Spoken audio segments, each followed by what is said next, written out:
नमस्कार दोस्तों,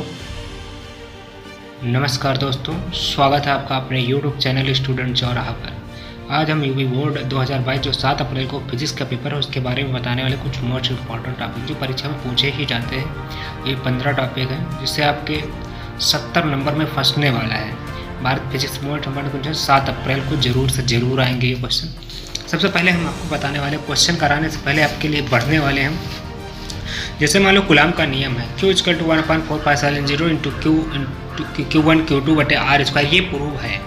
तो मुझे ये समझ में आना चाहिए कि कूलॉम के नियम में मुझे प्रूव क्या करना है, क्योंकि वो मुझे याद होना चाहिए। जैसे निरक्षय स्थिति में अच्छे स्थिति में प्रूव हमें क्या करना है वो मुझे याद होना चाहिए, तभी तुम प्रूव कर पाएंगे, जिससे हम समझ पाएंगे मुझे निकालना क्या है, इसका मात्रक क्या है, इसका विभेद सूत्र क्या है, ये चीज़ मुझे पता होना चाहिए। जैसे मान लो यहाँ पे Q = 1/4πε0 इंटू Q1 Q2 बटे R स्क्वायर दिया हुआ है, तो मुझे ये पता होना चाहिए कि कूलॉम के नियम का फार्मूला लास्ट में जो फार्मूला होता है वो क्या है। तो हमें पता है यहाँ पे Q = 1/4πε0 इंटू Q1 Q2 अपने R स्क्वायर, यहाँ पे K एक नियतांक है, माना, ये मुझे पता होना चाहिए। अब हम प्रूव कर पाएंगे। तो सबसे पहले प्रूविंग देखना कि मुझे प्रूव क्या करना है। जैसे निरक्षय स्थिति में होता है, अच्छे स्थिति में होता है, वैद्युत ध्रुव आघूर्ण होता है और गॉस के प्रमेय होते हैं, और बाहर आंतरिक ये सब गोलीय आवेश होते हैं। इनको सब प्रूविंग जो 1-2 स्टेप जो प्रूव करते हो लास्ट में, वो याद जरूर करना है आपको कि हमें प्रूव क्या करना है। सबसे पहले जानना जरूरी होता है कि हमें प्रूव क्या करना है, तभी तो आप निकालोगे, तभी तो आप रखोगे। अब यही नहीं पता निरक्षय स्थिति में फार्मूला क्या बनता है, लास्ट में प्रूव होके अच्छे स्थिति में क्या बनता है, गोलीय आवेश में क्या बनता है, गॉस का नियम में क्या फार्मूला है। तो सबसे पहले मुझे वो दो जो लास्ट में प्रूव किया वो फार्मूले याद करने हैं, फिर तभी तो पता चल पाएगा कि हमें प्रूव क्या करना है। तो उसी दृश्य जैसे वैद्युत ध्रुव के अच्छे व निरक्षय से वैद्युत ध्रुव आघूर्ण आ गया कि नहीं आ गया। तो इसमें हमें पता है कि क्या है, अच्छे स्थिति में कौन सा फार्मूला है, निरक्षय स्थिति में कौन सा फार्मूला है, वैद्युत क्षेत्र की तीव्रता क्या है, ई से लिखते हैं, किससे लिखते हैं, ये मुझे पता होना चाहिए। तभी तो वहाँ जब एग्जाम में बैठेंगे, पेपर आएगा, जैसे आ गया वैद्युत ध्रुव के अच्छे से, तो अच्छे स्थिति का फार्मूला मुझे पता है, तो हमें पहले से पता है, माइंड सेट है, मुझे प्रूव सिर्फ यही करना है, तभी तो उसी अकॉर्डिंग सब होंगे। अब निरक्षय स्थिति में आएगा, मुझे प्रूव क्या करना है, यानी कि मुझे प्रूव करना है, क्या करना है, तो आपको पता होना चाहिए। जैसे P/R स्क्वायर है, 2P/R स्क्वायर है, यानी कि जैसे अच्छे स्थिति में आ गया तो 1/4πε0 इंटू 2P/R स्क्वायर हुआ। निरक्षय स्थिति में मान लो आ गया 1/4πε0 इंटू P/R स्क्वायर आ गया, एक में 2P एक में PR स्क्वायर है। तो मुझे पता है ना कि PR square 1/4πε0 PR square prove करना है, एक में प्रूव करना है 1/4πε0 2PR स्क्वायर प्रूव करना, तो मुझे पता है एक में 2P एक में P, तो उसी अकॉर्डिंग तो प्रूव कर पाओगे। ऐसे कैसे प्रूव कर पाओगे, तो मुझे सबसे पहले ये पता होना चाहिए मुझे प्रूव क्या करना। तो वो जो बेसिक से फार्मूले होते हैं जो प्रूव्ड करते हैं हमारे डेरिवेशन में, उन्हें याद करना बहुत ज़रूरी है। वो याद होंगे तभी आप प्रूव कर पाओ, वरना पता ही नहीं चलेगा मुझे प्रूव क्या करना है, क्योंकि तुम्हें फार्मूला नहीं पता। तो सबसे पहले उस पर मेहनत करो, मुझे याद करना है और 7 अप्रैल को धुआं करना है। जैसे मैंने 15 क्वेश्चन लेके आए इस पेपर में प्रूव करने के लिए।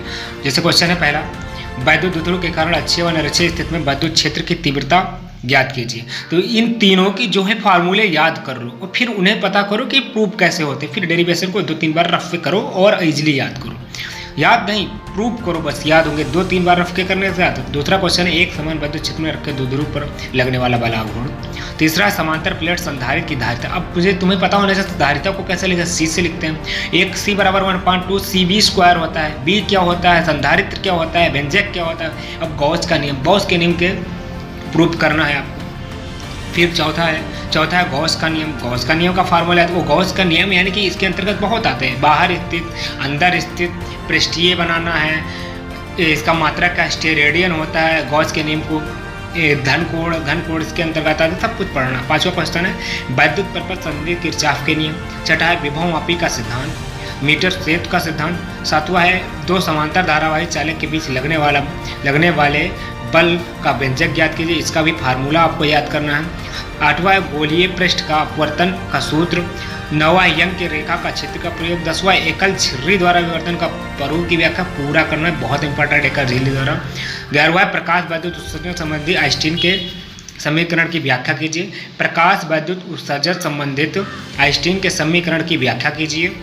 12वां हाइड्रोजन स्पेक्ट्रम की व्याख्या कीजिए। 13वां लेंस मेकर का सूत्र। 14वां पी.एन. संध डायोड का अर्धतरंग।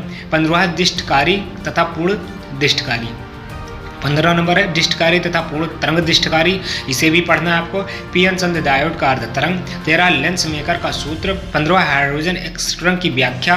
11वां प्रकाश वैद्युत उत्सर्जन संबंधित आइंस्टीन के समीकरण की व्याख्या। 10वां एकल झिर्री द्वारा विवर्तन प्ररूप की व्याख्या। 9वां यंग के रेखा का क्षेत्र का प्रयोग। 8वां गोलीय पृष्ठ द्वारा अपवर्तन का सूत्र। 7वां दो समांतर धारावाही चालक के बीच लगने वाले बल का व्यंजक। 6वां विभवमापी का सिद्धांत, मीटर क्षेत्र का सिद्धांत। वैद्युत परिपथ संबंधी किरचॉफ के नियम। 4था गॉस का नियम। 3रा समांतर प्लेट संधारित्र की धारिता के लिए व्यंजक। दूसरा है एक समान वैद्युत क्षेत्र में रखे विद्युत ध्रुव पर लगने वाला बल। एक है दो वैद्युत ध्रुव के कारण अक्षीय निरक्षीय वैद्युत क्षेत्र की तीव्रता। ये सभी यूपी बोर्ड 2012 मोस्ट इंपॉर्टेंट है, तो 7 अप्रैल को पेपर होने वाला है। आपको अधिकांश क्वेश्चन फंसेंगे, इसी से 70 नंबर फंसेंगे। और अगला वीडियो हम महत्वपूर्ण परिभाषाएं लेकर आ रहे हैं शाम को। अगर आपको मेरे वीडियो अच्छी लगी तो प्लीज़ मेरे चैनल को सब्सक्राइब करें और बहुत मेहनत करें, जिससे आपकी फिजिक्स में 70 से 65 नंबर आराम से मिले, जो 7 अप्रैल को पेपर है।